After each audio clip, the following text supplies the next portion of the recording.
श्री सच्चिदानंद सद्गुरु साईनाथ महाराज की जय। श्री सच्चिदानंद सद्गुरु भरद्वाज महाराज की जय। बुद्धं शरणं गच्छामि, धर्मं शरणं गच्छामि, संघं शरणं गच्छामि। सद्गुरु श्री साईनाथ अनुग्रह భరద్వాజమ్మ శారీరక ఆశీస్సులతో ఈరోజు బుద్ధ ధ్యాన హృదయంలోని అంశాలని మన పరిణతి మేరకు వివరించుకోవడానికి ప్రయత్నం చేస్తున్నాం. ప్రయత్నంలోని విజయం దాగి ఉంటుంది, ఆనందం ఉంటుంది, పరమానందాన్ని ఆస్వాదించగలం. ప్రయత్నం అనేది లేకపోతే ఎటువంటి శారీరక సుఖం కావచ్చు, మానసిక సంతోషం కావచ్చు, హృదయంలో కలిసి ఆనందాన్ని కావచ్చు పొందలేం. ప్రయత్నం చేస్తే ఇవి పొందగలం. అలాగే సుఖము, సంతోషము, ఆనందము, పరమానందము, ఇందులో ఏది శ్రేష్టమైనదని గుర్తించగలగాలి. ఏది శ్రేష్టమైనదో దానికోసంగా నిరంతరం ప్రయత్నం చేయగలగాలి. అందుకోసంగా ఒక విస్తృతమైన జ్ఞానాన్ని కలిగి ఉండగలగాలి. ఆ విస్తృతమైన జ్ఞానం కలిగిన తర్వాత లోతైన పరిజ్ఞానం కావాలి. లోతైన పరిజ్ఞానం కలిగిన తర్వాత అవసరమైనప్పుడు దాన్ని ఫోకస్ చేసే సామర్థ్యం కలిగి ఉండాలి. ఆ ఫోకస్ చేసే జ్ఞానం కలిగే సామర్థ్యం కలిగి ఉండగలగాలి. అప్పుడే ఆ పరమానందాన్ని పరమార్థంగా గుర్తించి పరమాత్మ తత్వం వైపు మన మనసు, మన హృదయం, మన శరీరము, మన అంతరంగము అన్నీ కూడా ఆ సన్నిధి చేరడానికి అవకాశం ఉంటుంది. అంటే ఈ వాక్యాల్లో ఉన్న అంతర్లీనంగా దాగి ఉన్న భావం ఏమిటి అని అంటే, నిరంతరము అన్వేషణ కలిగి ఉండు. ఆ అన్వేషణలో విస్తృతమైన జ్ఞానాన్ని పెంపొందించుకుంటూ ఉండు. ఆ పెంపొందించిన జ్ఞానాన్ని లోతుగా అధ్యయనం చేస్తూ ఉండు.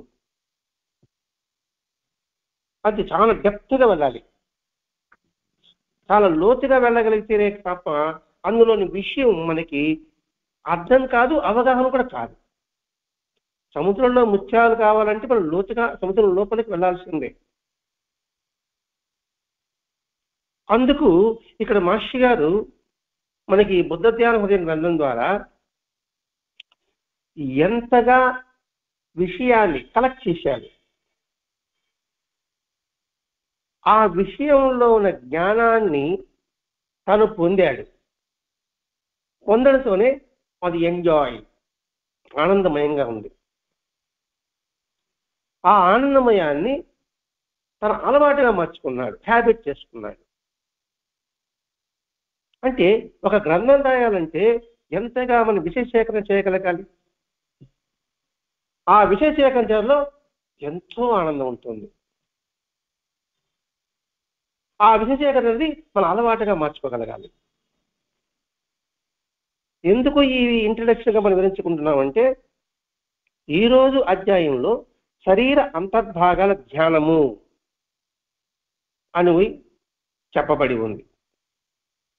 అంటే శరీరంలో అంతర్భాగంగా ఉన్న మీద ధ్యానము ఎదుగుతో కలిగి ఉండు, శృతి కలిగి ఉండు అన్నప్పుడు మన అంతర్భాగంలో ఉన్న శరీరంగా ఉన్న ఏమి పనిచేస్తుందో ఆ విషయ సేకరణ చేయగలగాలి. కలెక్ట్ ఇన్ఫర్మేషన్, థాట్ ఎంజాయ్, అది హ్యాబిట్గా మారుతుంది. అలవాటుగా చేసుకోగలగాలి.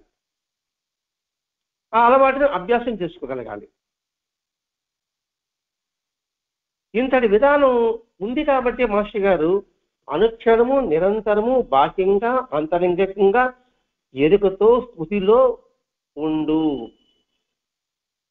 దాన్ని అలవర్చుకో అని చెప్పడం ఉద్దేశం అండి ఇక్కడ. ఇప్పుడు శరీర అంతర్భాగాల ధ్యానం అన్నాడు అంటే ఏంటి? ఈ శరీరము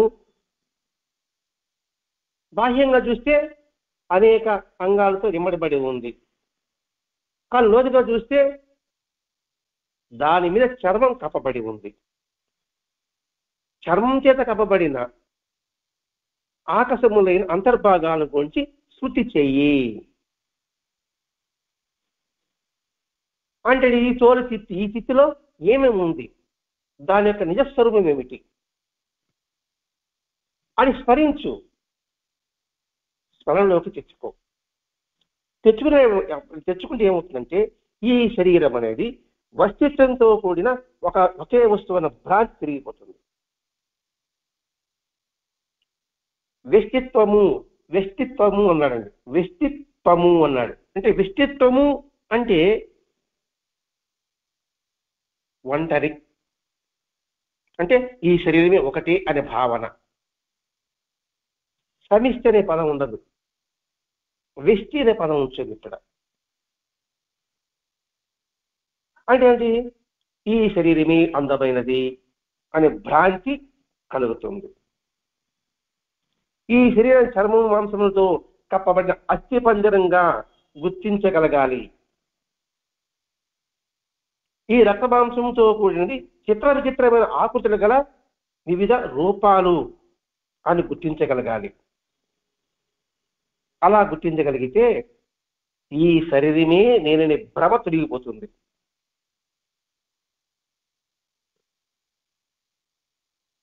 రెండవది, అన్య దేహాలపై కూడా వ్యామోహం తొలగిపోతుంది. ఇతర దేహాల వైపు కూడా వ్యామోహం తొలగిపోతుంది. ఇక్కడ వ్యామోహం అంటే ఇతర దేహాల్లో అది అందంగా ఉంది, చూడాలి అనిపిస్తూనే ఉంటుంది. దేహాల గురించి మాట్లాడుతున్నాడండి ఇక్కడ. ఇదే కదా బాబా చేతిలో మనకి వస్తుంది. నానా చంద్రకర్ బాబా సేవలో ఉంటున్నప్పుడు ఇద్దరు ముస్లిం స్త్రీలు చూసినప్పుడు, అది చూడాలి అనిపించినప్పుడు బాబా ఏం సమాధానం చెప్పాడు? మీరు మానవులు మీకు అనిపిస్తుంది, కానీ బాహ్యమైన సౌందర్యాన్ని కాకుండా ఒకవేళ బాహ్యమైన సౌందర్యమే బాగుందనుకుంటే ఆ బాహ్యమైన సౌందర్యాన్ని నిర్మించిన ఆయన ఇంకెంత సౌందర్యంగా ఉంటాడు అని ఆలోచించు. అదే శరీరాంతర్భాగాలని ధ్యానం అంటే. ఈ పదాలు బాబా వాడలేదండి. అంటే లోతుగా పరిశీలించు, ఇన్ఫర్మేషన్ విశేషీకరణ నిరంతరం చేస్తూ ఉండు, దాని పట్ల ఎంత ఆనందం ఉంటుందో అనే విషయానికి తెలియజేస్తున్నది ఇక్కడ. అప్పుడు అంటే ఇతర దేహాలపై కూడా నీకు వ్యామోహం జరిగిపోతుంది.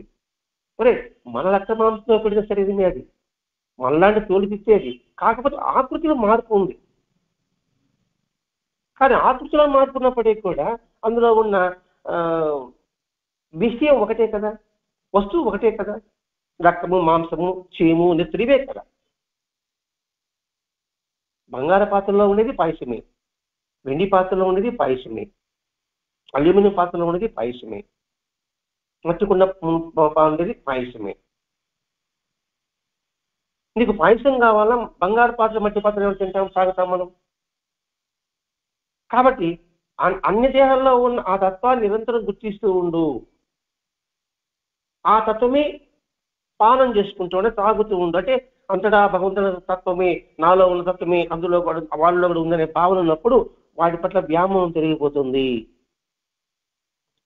ఎందుకు తిరిగిపోవాలి? అలా ముందే చెప్పుకున్నాం. అపరమిత ఆనందాన్ని పొందాలనుకున్నప్పుడు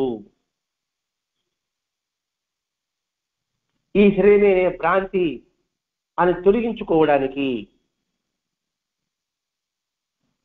అందుకని అంతర్భాగాల గురించి ధ్యానించడంలో మనస్సు భావపూర్వకమైన ఆకర్షణ వికర్షణకు లోపడకుండా ఏకాగ్రత చెందినట్లయితే క్రమంగా దేహమే తానన్న భ్రాంతి తొలగడమే కాకుండా అంతర్భాగాల గురించి ధ్యానించడంలో మనసు భావపూర్వకమైన ఆకర్షణ వికర్షణకు లొంగకూడదు, ఆకర్షించడానికి లొంగకూడదు, వికర్షణకి లొంగకూడదు, రాగానికి లొంగకూడదు, ద్వేషానికి లొంగకూడదు. లొంగకుండా ఏకాగ్రత కలిగి ఉండు. అంటే రాగము నా భావమే, ద్వేషము నా భావమే, ఇష్టము అయిష్టములు రెండింటికి కారణము మన మనసే. ఇట్లా ఆలోచించాలండి. ఇట్లా ఆలోచించినప్పుడు మనసు దృఢత్వమై ఏకాగ్రమైన చిత్తంతో ధ్యానంతో నడుస్తుంది. అప్పుడు నేనంటే ఈ దేహమే ఈ దేహమే ఈ దేహమే అని కాదురా నాయన, నేనంటే అనంత చైతన్య తత్వము అనే భావన కలుగుతుంది. ఈ దేహం అనే భ్రాంతి తెలియబోతుంది. అప్రయత్నంగానే విషయేచ్ఛల వలయం తిరిగిపోతుంది. విషయేచ్ఛల అంటే విషయాల పట్ల ఇష్టము. ఏమిటి ఈ విషయాల పట్ల ఇష్టం అంటే నిరంతరము విషయ వస్తువులను చింతించే వాడి మనసు వాటిలో చిక్కుకుని పోతుంది. విషయ ఇచ్ఛ, విషయాల పట్ల కోరిక అప్రయత్నంగా జరిగిపోతుంది. ఇది ప్రయత్నం అనేది ఉండదు. ఇంత అర్థం మనకి లోతుగా పరిశీలించాల్సిన అవసరం కూడా ఏమి లేదండి. మన యొక్క జీవితంలో మనకు మనమే పరిశీలించుకుంటే మనకే అర్థమవుతుంది. ఇంతకుముందు మన సినిమాల పట్ల, సీరియల్స్ పట్ల, విహార యాత్రల పట్ల ఉన్న అభిప్రాయాలకి ఇప్పుడు అదే సినిమాల పట్ల, అదే సీరియల్ పట్ల, అదే విహార యాత్రల పట్ల ఉన్న అభిప్రాయాలు మన ప్రయత్నపూర్వకంతో తెలిగిందా, అప్రయత్నంగా దాని మీద ధ్యాస లేకుండా పోయిందా? ఇది అంటే ఏంటి? లోతుగా మనం పరిశీలించడానికి మాస్టర్ గారు మన సత్సంగం అనే విధానం ద్వారా విషయాల్ని అంటే జ్ఞానాన్ని మనకి అందించడం ద్వారానే అప్రయత్నంగానే వాటి మీద మనకి విరక్తి కలిగింది, ఆసక్తి తగ్గింది. అదే బుద్ధ జ్ఞాన హృదయంలో వాళ్ళ యొక్క భాష ద్వారా మనకు అందిస్తూస్తున్నారు. ఇక్కడ ఇది బుద్ధ జ్ఞాన హృదయము మాస్టర్ గారు కాదు కదండి. భాగవతంలోని 11వ స్కందంలో వస్తుందండి.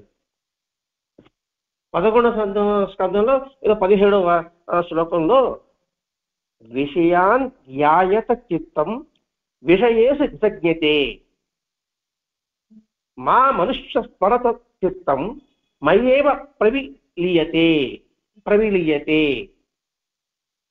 విషయాన్ ధ్యాయత చిత్తం విషయేషు విసజ్ఞతే మా మనుస్మరత చిత్తం మయేవ ప్రవిలీయతే అని చెప్పున్నాడండి. అంటే అది నిరంతర విషయవస్తు చిందించేవాడు మనసు వాటిలోనే చిక్కుకుపోతుంది. మా మనుస్మరత చిత్తం అన్నాడు. నన్ను ధ్యానించే వారి చిత్తం నాలోనే లీనమవుతుంది. మయేవ ప్రవిలీయతే అంటే ఎవరు ఏం చెప్పినా వేద యొక్క సారాంశము భగవద్గీత భాగవతంలో నుంచే చెప్పబడి ఉంటుంది. తిరిగి నిరంతరం విషయం చిత్తం ఆలోచించండి.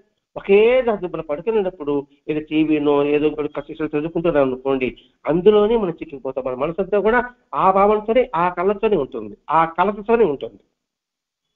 అలాగే ఒక వ్యక్తిని కొంచెం నిరంతరం చింతించి ఉన్నాం అనుకోండి, మన మనసంతా ఆ వ్యక్తి చుట్టే తిరిగిపోతుంది. అది బంధానికి నాంది అవుతుంది. ఇక్కడ బంధ విముక్తి కోసం మార్గం చెప్తున్నారు ఇక్కడ. అందుకే నిరంతరము మన అంతర్భాగాల మీద ధ్యానం చేసుకుంటూ ఉన్నప్పుడు, ఎంత స్మృతిలో కలిగి ఉన్నప్పుడు ఈ విషయేచ్ఛన అనేది వలయం దాన్ని తొలగిపోతుంది. ఇప్పుడు సాధారణంగా మనసు ఎలా ఉంటుంది? సహజంగా విషయాల వైపే పరిగెడుతుందండి. అంటే బాహ్యమైన వాటికే పరిగెడుతుంది. కానీ భక్తుడి మనసు సహజంగా భగవంతుడి వైపే ఉంటుంది. ఎందుకు వద్దంటున్నాడు కూర్చోండి. పగలు కానీ రాత్రి కానీ ఈ బాహ్య విషయ వస్తువుల గురించి కానీ బాహ్య విషయాల గురించి కానీ ఆలోచిస్తుంటే మన ఎనర్జీ ఎంత కరిగిపోతుంది ఆలోచించండి. ఎనర్జీ ఎంతగా హీనమైపోతుంది, అంటే ఖర్చు అవుతుంది. మనం జాగ్రత్తగా పరిశీలించాలండి. వస్తువుల గురించి కావచ్చు, ఇతరుల విషయాల గురించి కావచ్చు. నిరంతరం రాత్రి పగలు చింతన చేస్తుంటే మనలో ఉన్న ఎనర్జీ, పవర్ ఖర్చు అవుతుందా, ఖర్చు అవుదా? అలా కాకుండా ఈ రాత్రి పగలు నిరంతరం జ్ఞానం వైపు, అన్వేషణ వైపు జ్ఞానమే బదులుతూ ఉంటే శక్తి ఖర్చు అయినా నీకు ఫలం తగ్గుతుంది, ఫలితం వస్తుంది అని ఆలోచించామనుకోండి, మన శక్తిని వృధా ఖర్చు పెట్టాం. వ్రతం చెడినా ఫలితం దక్కాలి అంటారు కదండి పెద్దలు. అయితే ఇవన్నీ ఎందుకు పెంచుకుంటున్నాము చెప్పండి? అప్రయత్నంగా విషయ మీద ఇష్టం తిరిగిపోవడానికి మనం ఏం చేయాలి అనే విషయం చెప్తున్నారండి ఇక్కడ. సరే, ఉదాహరణ ఇప్పుడు మనం ఫోన్ వాడుతున్నాం, ముఖ్యంగా స్మార్ట్ ఫోన్ వాడుతున్నాం. ఆ ఫోన్లో ఎక్కడ పడితే ఫోటోలు, వీడియోలు క్లిక్ కనిపించుకోవడం, సెల్ఫీలు తీసుకోవడం అన్నీ చేసుకుంటుంటాం. అప్పుడేమవుతుంది? ఫోన్ మెమరీ నిండిపోతుంది. ఏదైనా అవసరమైనది తీసుకోవాలనుకున్నప్పుడు చూస్తే ఉంటే అందులో ఫార్వర్డ్ కాదు. కొన్ని స్థలం ఉండదు, ఉంటే కదా ఫార్వర్డ్ అవ్వడానికి. అప్పుడు మనం ఏం చేస్తాం చెప్పండి? వెంటనే ఫోన్ ఎత్తుకుని అక్కడైన వాటి డిలీట్ చేసుకుంటూ చేస్తాం. ఎప్పుడైతే అక్కడైన వాటి డిలీట్ చేసుకుంటూ వచ్చినప్పుడు అవసరమైన వాటికి అందులో స్థానం ఉంటుంది, అప్పుడు మెమరీ సరిపోతుంది. అలాగే మన మనసులో అనవసరమైన ఆలోచన ఎక్కువగా నింపుకుంటూ ఉంటాం. నింపుకునే ఎప్పటికప్పుడు క్లీన్ చేసేది. విన్నామా, వదిలేసామా, చూసామా, దాన్ని వదిలేసామా, అట్లా ఉండాలి. చూసిన దాని మీదే ధ్యాస పెట్టి దాన్ని తలుచుకుంటుంటే ఏమవుతుంది? మనసు అంతా అదే నిండిపోతుంది. అది దుఃఖం కావచ్చు, సుఖం కావచ్చు, సంతోషం కావచ్చు, ఆనందం కూడా కావచ్చు. అంటే ఏంటి? ప్రతి ఒక్కటి సమతుల్యంగా ఉంచుకో. చూచావు, అయిపోయింది. ఆ సమయానికి ఆనందం అనిపించేసాం, ఆ సమయంలో బాధ అనిపించేసాం, డిలైట్. వెంటనే కొత్తవి, లేకపోతే కొత్తవి లోపల ప్రవేశించడానికి స్థలం ఉండదే. అందుకని కృష్ణుడు భగవద్గీతలో భాగవతంలో స్పష్టంగా చెప్పేసి ఉన్నాడండి ఇక్కడ.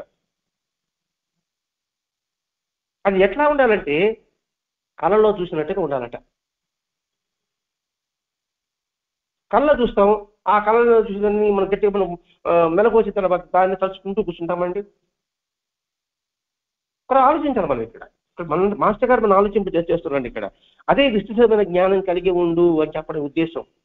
లోతైన పరిజ్ఞానం కావాలి అని చెప్పడం, అవసరమైనప్పుడు ఆ ఫోకస్ జ్ఞానాన్ని మనం చేయాలి అని చెప్పడం. అందుకే ముందునే ఈ 3 మనం ఇంట్రడక్షన్ మనం వివరించుకొచ్చేదామండి. కాబట్టి ఇక్కడ అనవసరమైన విషయాల జోలికి వెళ్లకుండా అవసరమైన విషయాలు దాన్ని మనం గ్రహిస్తూ ఉన్నప్పుడు మన ఆనందాన్ని మనం పొందగలము. అప్పుడు ఈ సాధన జ్ఞానస్థితి యొక్క 2వ దశ 3వ దశ కొనసాగే లోపల ఈ పరిణామాలు అసంపూర్ణంగా తాత్కాలికంగానే ఉండిపోతుంది. అంటే మన సాధన సంపూర్ణమయ్యే లోపల ఇవి అప్పుడప్పుడు వస్తూనే ఉంటుంది. కానీ శ్రద్ధగా సాధన చేస్తే ఆ స్థితిని త్వరగా సమీపింపగలరు. దానికి ఏం చేయాలి?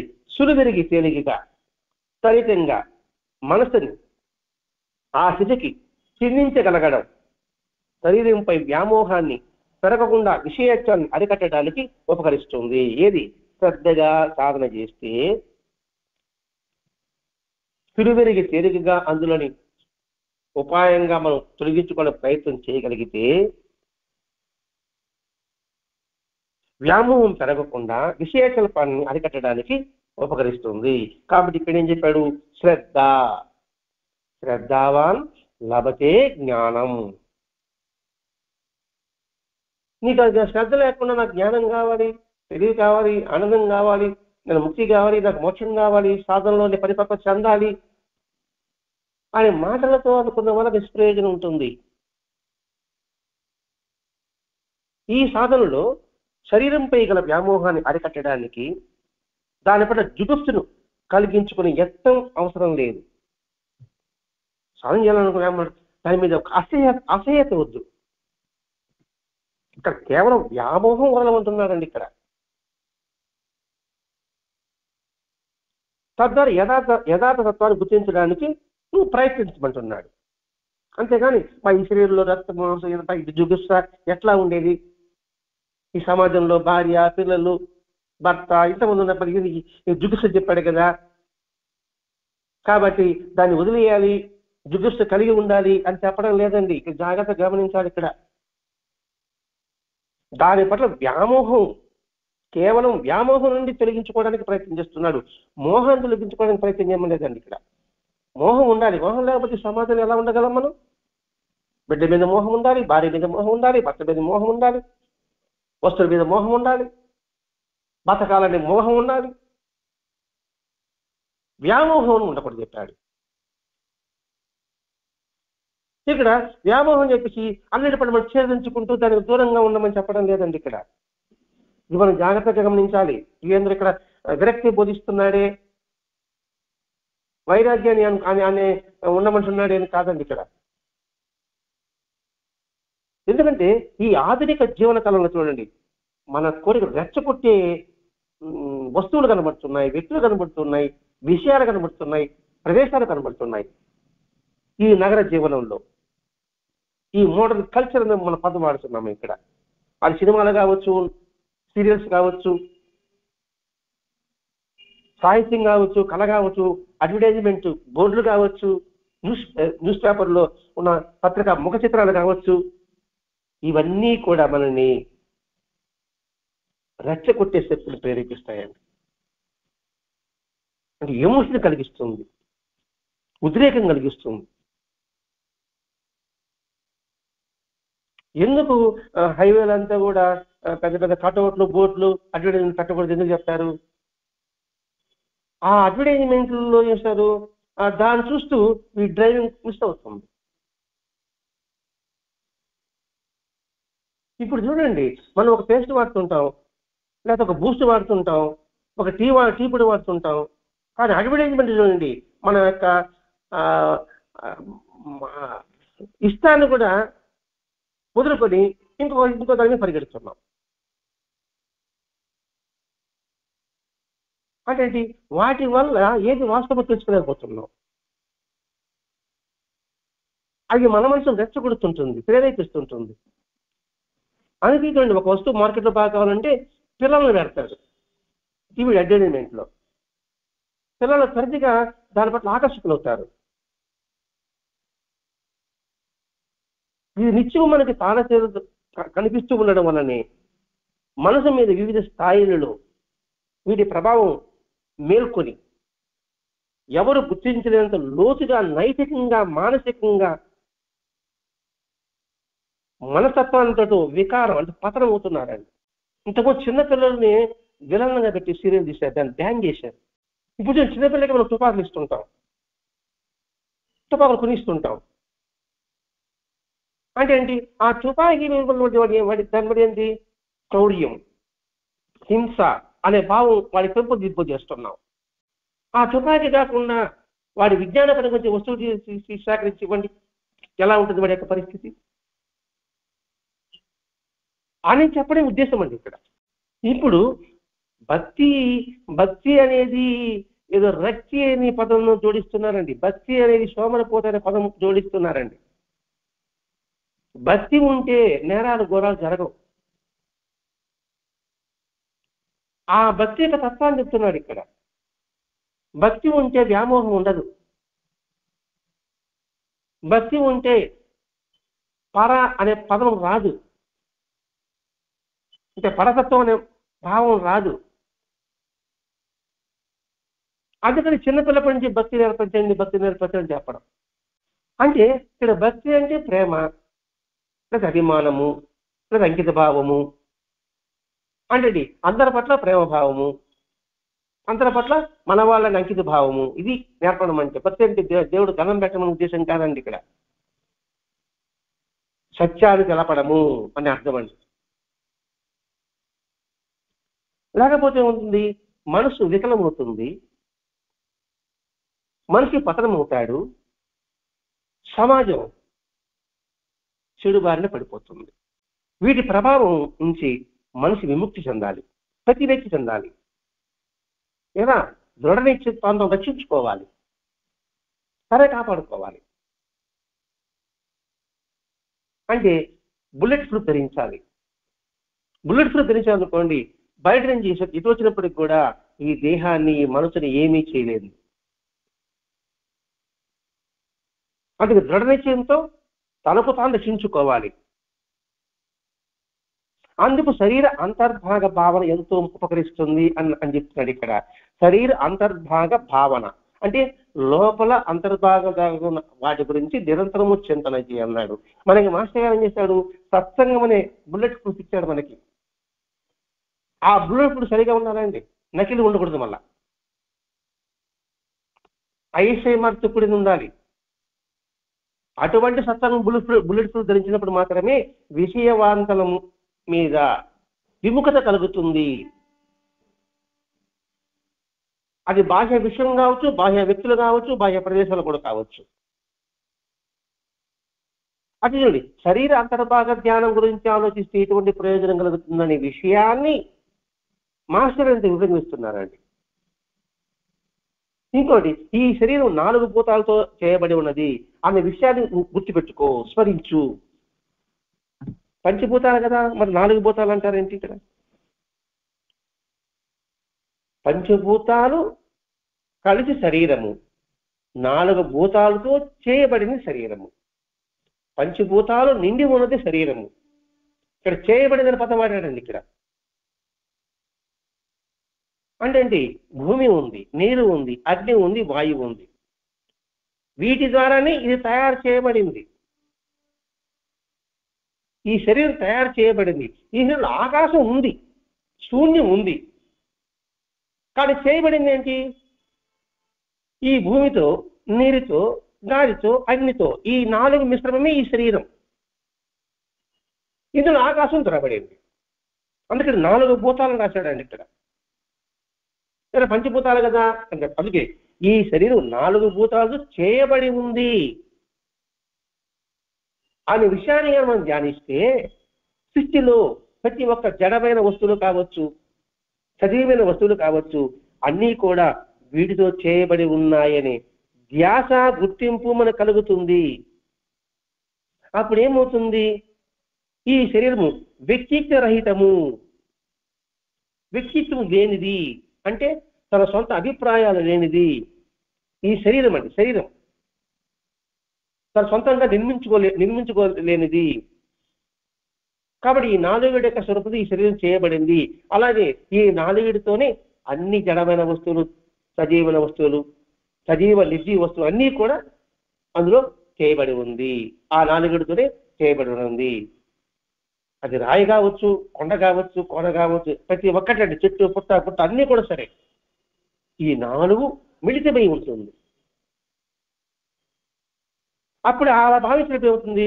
మరి ఈ శరీరే అనే భ్రాంతి మనకు తెలియకపోవాలి. శరీరం పట్ల వ్యామోహం ఉన్నాడండి.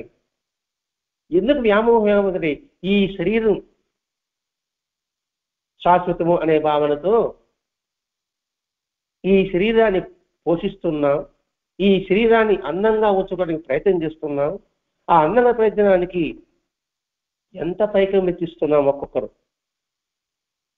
శరీర సౌందర్యం కోసంగా ఒక్కొక్కరు ఎంత పైకం మనం వెచ్చిస్తున్నాము అని ఎవరికి వాడు ఆలోచించుకోవాల్సిందే. ఇది ఒకటి నుంచి ఏదైతే చూపించడం కాదండి. సహజ సౌందర్యాన్ని పెట్టుకొని కృత్రిమ సౌందర్యం కల్పించుకుంటున్నాం. తల కటింగ్ నుంచి, కాలి గోటి నుంచి తల వరకు ఒక్కొక్కరు ఎంతెంత ఖర్చు పెడుతున్నామో ఆలోచించండి. కాలి గోటికి కూడా మనం దానికి సౌందర్యాన్ని కల్పిస్తున్నామండి. కాలి గోటి ఏమైనా ఉపయోగం ఉంటుందంటారా? కాలి గోటికండి ముఖాసం పక్కన పెడదాం. అది దాన్ని వ్యామోహం అన్నారండి. అదేమైనా శాశ్వతం అంటారా? కాలి గోరు శాశ్వతం అంటారా? ఇంకా తల వెంట్రుకలు, మీకు అన్ని శరీర ప్రతి ఒక్కొక్క భాగానికి ఎందుకంత వ్యామోహం? సహజ సౌందర్యం ఉంటే అద్భుతమైన ఆనందాన్ని మనం అనుభవించవచ్చు. ఇతరుల కోసం యూజ్ చేసుకోవడం, మనం ఇతరుల కోసంగా మన శరీరాన్ని సౌందర్యాన్ని ఉంచుకోవడం మన ప్రయత్నం చేస్తున్నాం, మన కోసం మాత్రం కాదండి. లేకపోతే మార్కెట్లో అన్ని సౌందర్య సాధనలు వస్తువులు ఎన్ని కోట్ల ప్రకటనలు వస్తున్నాయి చూడండి ఇక్కడ.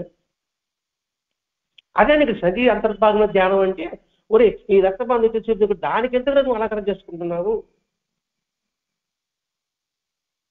అని దాన్ని దృష్టి పెట్టినప్పుడు వ్యామోహం సరళతుంది. శరీరం మీద నువ్వు వ్యామోహం పెట్టుకున్న వాడివి, ఇంకా నీకు ముక్తి భక్తి అనేది దాని మీద ఎలా కలుగుతుంది అనే విషయాన్ని గుర్తించమంటున్నాడు ఇక్కడ. అందుకే ఈ బుద్ధ ధ్యానంలో శ్మశాన ధ్యానాలు ఇంకా స్ట్రాంగ్ అవ్వడం కోసం చేస్తున్నాడంటే,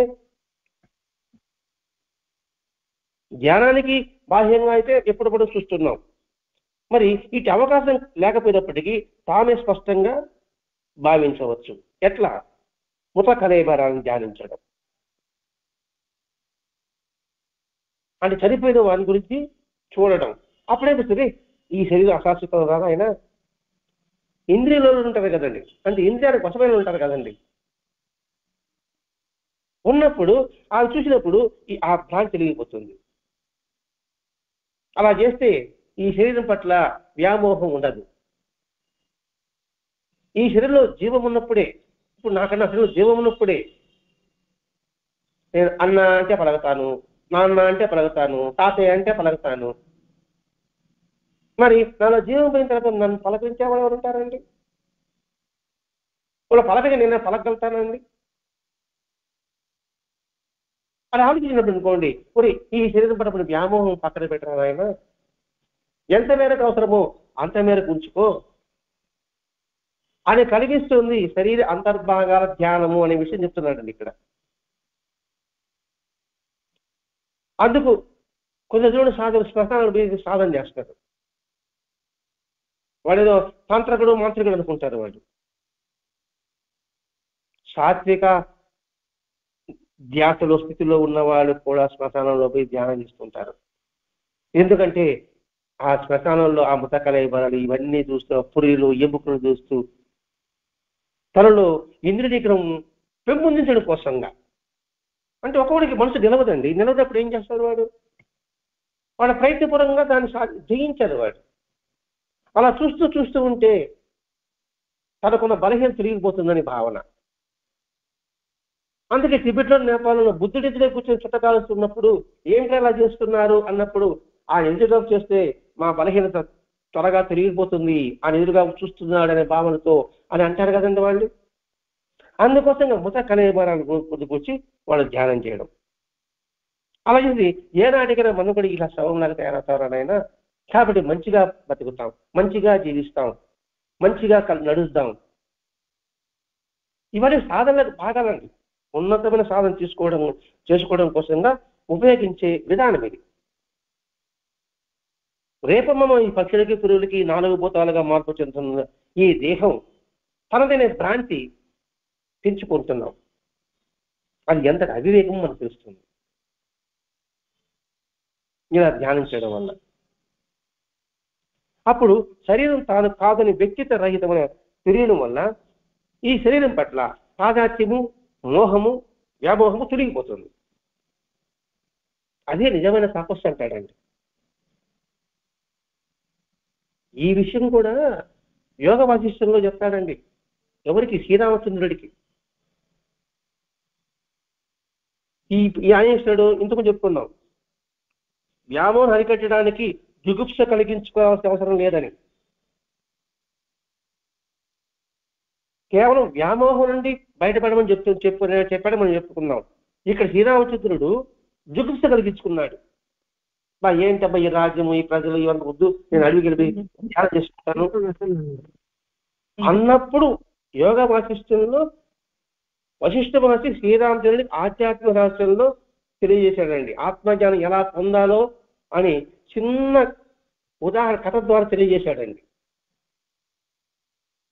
మానవ దేశం అని ఒకటి ఉందండి, అక్కడ ఒక రాజు, ఆ రాజు పేరు శిఖిధ్వజుడండి. ఆయన ధర్మపత్ని చూడాల. అంటే ఆడవాళ్ళలో కూడా మహర్షులు ఉంటారా అంటే ఉన్నారండి. భారతంలో ఉన్నారు, భాగవతంలో ఉన్నారు. ఈ రామాయణంలో ఈ చూడాలనే ఒక చాలా మంది ఉన్నారండి. గార్గి అనే ఒక ఆమె ఉంది, మైత్రేయి అనే ఒక ఆమె ఉంది. ఆ వాళ్ళు ఈ చూడాల. ఈయనేమంటాడు, నిరంతరము తన ఇంద్రియాన్ని గోచరించే పరబ్రహ్మ స్వరూపాన్ని తాను దర్శిస్తున్నానని చెప్పేది చూడాల. అంటే అంతటా ఒకే తత్వాన్ని నేను దర్శిస్తున్నాను, చూస్తున్నాను అన్నాడు. ఈ రాజే ఉంటాడు భౌతిక జీవితమే ఆనందకారకము అని ఆయన రాజు. ఇక్కడ ఈ ధర్మపతి ఏమంటాడు, అలా కాదండి, జీవాత్మలో పరమాత్మలో ఏకమవుతుంది. ఆత్మ గాని కలంకం లేకపోతే, చూడండి ఇక్కడ మనలో నిర్మల హృదయం ఉంటే జీవాత్మ పరమాత్మ ఏకమవుతుంది అని గ్రహించి ఆ విధంగా ఆమె ధ్యానం చేస్తున్నప్పుడు ఆమె ముఖం వెలిగిపోతుంది, వెంటనే కాంతి వెలిగిపోతుంది. అప్పుడు అడుగుతాడు, ఏంటి నీ ముఖం ఇలా విధంగా కాంతి వెలిగిపోతుంది అనే సంగతి. అప్పుడు చెప్పారు, నేను ఇలా బాహ్య ప్రపంచాన్ని కూడా ఆచార్యతో ముడివేసుకుని చూస్తానని.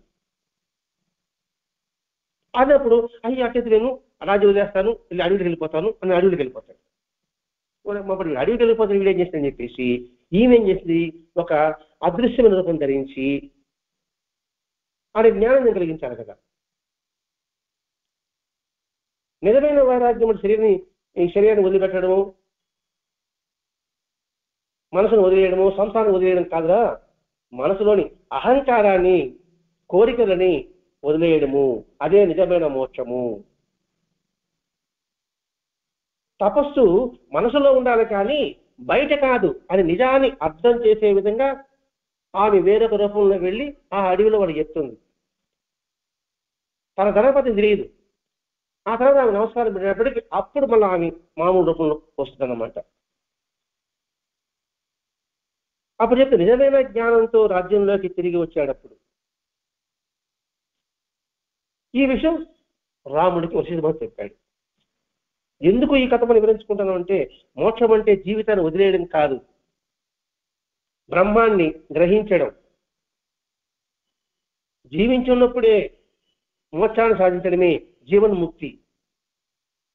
అన్నీ వదిలేసిన వాడు మాత్రం కాదు. ప్రపంచంతోనే సంచరిస్తూ ఆకర్షణకు లొంగక జ్ఞానంతో జీవించగలిగిన నాడే నిజమైన మనిషి, నిజమైన ముని అని చెప్పడం ఇది శరీర అంతర్భాగ ధ్యానంలోని భావం అండి. ప్రాచీన కాలంలో అస్థిపంజరాన్ని, ముతకలని ధ్యానించేవాళ్ళండి. ఇప్పుడు అవి అవకాశం లేదు కాబట్టి అవి అక్కడ ఆసుపత్రుల్లోనూ అక్కడ ఉంటాయి. అటువంటి సాధన మనకి గిరించలేదండి మాస్టర్ గారు. ఇక్కడ నిరంతరము సత్యాన్వేషణలో, సత్సంగం, సద్గోష్ఠితో, సద్గంధ పఠనతో ఉన్నప్పుడు ఈ జ్ఞానం అంతా కూడా మనకి సంక్రమిస్తుంది. ఈ శారీరక సాధనలన్నీ కూడా కొంత కేవల సత్య సాధనకు, కొంత శుద్ధ అవగాహనకు, సాధనకు చెందుతుంది. కేవల శ్రద్ధ అంటే ఏంటి, కేవలం అంటే ఏంటి, ఇది మాత్రమే అనేది కనబడుకోండి. కేవలం అనే పదానికి ఓన్లీ, జస్ట్, ఇది మాత్రమే అంటే సరైనది, ఈ పదాలు వర్ణించుకోవాలండి. ఓన్లీ, ఓన్లీ వన్, ఇదే శ్రద్ధే. అలాగే అవగాహన శుద్ధమైన. అప్పుడు ఈ శరీరం పట్ల వైరాగ్యాన్ని కలిగిస్తుంది. కాబట్టి శరీరం యొక్క యథాతత్వం మీద తెలుస్తుంది. ఈ శరీరం దేనికోసం సృష్టింపబడింది, సాధన కోసం సృష్టింపబడింది. మనసులో మాలిన్యాన్ని తొలగించడానికి సృష్టింపబడింది. అప్పుడు ఈ విషయవంతత నిగ్రహాన్ని మనకి ఇస్తుంది. ఇది వైరాగ్యం, ఈ ఆలోచించడం వల్ల. కాబట్టి శరీరం ప్రలోభ ఉపవాసాలతో శుష్కింపజేయకుండా వైరాగ్యాన్ని సంపాదించడమే ఈ సాధనలో ఒక వైశిష్టము అంటే విశిష్టత. శ్వాసను బంధించి నువ్వు ధ్యానం చేయాల్సిన అవసరం లేదు. భక్త ప్రహ్లాదుడు జీవుల హింసించి నువ్వు కతులు చేయాల్సిన అవసరం లేదు. మరేం చేయమన్నాడు? హరినామస్మరణ చేయమని చెప్పాడు భక్త ప్రహ్లాదుడు. అదేవిధంగా ఈ శరీరం గురించి భక్తి తుకారంలో చూడండి, ఒక పాట ఉంటుంది. ఒక వేశ్య భక్త తుకారామని లోపర్చుకోవాలని వచ్చినప్పుడు అక్కడ ఆ పాటలోని అంతర్గత చూడండి. ఆసన దేపి ఈ సుందర దేహం అస్థిపంజరం అవుతుందిలే అంటారు చూడండి. అంటే ఏంటి? అందం అనేది శాశ్వతం కాదు, వయసులో కనిపించి అదో మాయ. అంటే జీవిత పరమార్థం చెప్పిన పాట కంటే ఇది అక్కడ కోసాంతలో కూడా వస్తుంది.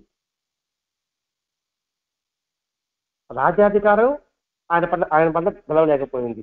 పండితులు వచ్చారు, వాళ్ళు గెలవలేకపోయారు. సౌందర్యం వచ్చింది, ఆ సౌందర్యము గెలవలేకపోయింది. అక్కడ మా చేతులు రాస్తాడండి.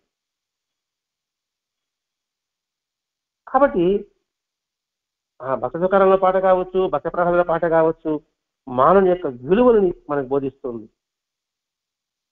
సామాన్య మనిషిని అర్థవంతంగా ప్రబోధిస్తుందండి. అందుకు అప్పుడు అట్లాంటి పాటలు కానీ మనం వినగలిగితే వింటూ ఉంటే వాస్తవానికి గోచరం అవుతుంది. అప్పుడు శరీరాన్ని ప్రణవ ఉపవాసంతో శుష్కింపజేయకుండా వైరాగ్యాన్ని పెంపొందించడమే ఈ సాధనలోని విశిష్టత. అప్పుడు ఇంద్రియ లోలత్వానికి ఇటు శరీరాన్ని శుష్కింపజేయడానికి మధ్య మార్గమే స్మృతి శ్రద్ధ సాధన. ఇవి ఎందుకు? దుఃఖ నివారణ కోసం. అలా చేస్తే ఇలా ప్రయత్నిస్తే మన మనస్సు సాధనలో శరీరం తేలికవుతుంది. రోగాలు వచ్చినప్పటికీ కూడా మనసు మాత్రం నిర్లిప్తంగా ఉంటుంది. ఎంత చక్కటి వివరించాడండి. శరీరం రోగం ఉన్నప్పుడు కూడా మనసు నిర్లిప్తంగా ఉంటుంది. ఇది రమణ మహర్షి జీవితంలో కనిపిస్తుంది మనకి, వెంకటేశ్వర జీవితంలో కనిపిస్తుంది మనకి, శ్రీ సాయినాథ జీవితంలో కనిపిస్తుంది, యేసుక్రీస్తు జీవితంలో కనిపిస్తుంది. నిజమైన సద్గురు జీవిత విషయంలో ప్రతి ఒక్కర సద్గురు జీవితంలో ఇది కనిపిస్తుంది. శరీరం శుష్కించిపోయినప్పటికీ కూడా వాడి మనసు ఆనందంగా ఉంటుంది. ఆ విధానాన్ని మనం అలవరుచుకోవడానికి, అభ్యసించడానికి ప్రయత్నించమని చెప్పే భాగమే మనం మొదట చెప్పుకున్నాం. సాధనల శృతిలో 4 మార్గాలు, అందులో ఒక మార్గంలో కాయానుపశనం అనే దాంట్లో ఇన్ని పార్ట్స్ అండి. ఇప్పుడు శరీర అంతర్భాగ ధ్యానం ద్వారా ఎటువంటి ప్రయోజనం కలుగుతుందంటే, ఒక్క వాక్యం చెప్పుకోవాలంటే, శారీరకం శుష్కించినప్పటికీ కూడా మనసు మాత్రం నిర్లిప్తంగా ఆనందంగా ఉంటుంది.